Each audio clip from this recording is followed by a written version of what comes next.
تأهل العراق وعمان إلى الدور نصف النهائي.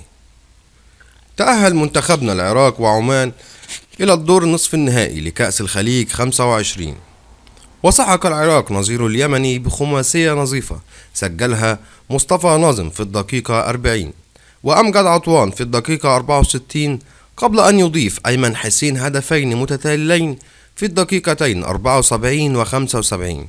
واختتم حسين علي السعيدي مهرجان الأهداف العراقي بهدف خامس في الدقيقة 88. بهذه النتيجة يتصدر العراق المجموعة برصيد 7 نقاط جمعها من الفوز على اليمن والسعودية والتعادل مع عمان، في حين يتزل اليمن المجموعة بدون نقاط بعد الخسارة مباريات الثلاث بالمجموعة. وكانت المواجهة السابقة بين المنتخبين قد شهدت تفوقا كاسحا للعراق، إذا سبق وأن التقى الفريقين 19 مرة فاز العراق في 16 منها مقابل تعادلين وخسارة وحيدة، وسجل أسود الرافدين 49 هدفا في حين أحرز المنتخب اليمني 10 أهداف.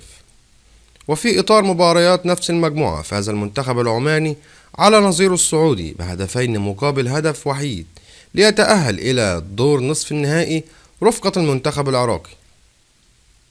تقدم المنتخب العماني بهدف من توقيع المنذر ربيع العلي في الدقيقة 34، وإدراك المنتخب السعودي التعادل في الدقيقة 41 عن طريق تركي العمار، لكن حارب السعدي أعاد المنتخب العماني للتقدم بهدف في الدقيقة 84. وكان منتخب عمان يكفيه التعادل فقط للتأهل لدور نصف النهائي، حيث دخل هذه المباراة وفي جبعته 4 أهداف مقابل 3 نقاط للسعودية.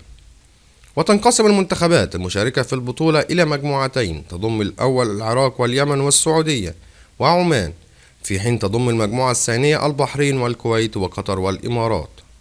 وينتظر العراق وعمان المتأهلين من المجموعة الثانية التي تقام مباريات الجولة الثالثة والأخيرة لهما غدا بمواجهتين حاسمتين بين البحرين والكويت وقطر والإمارات.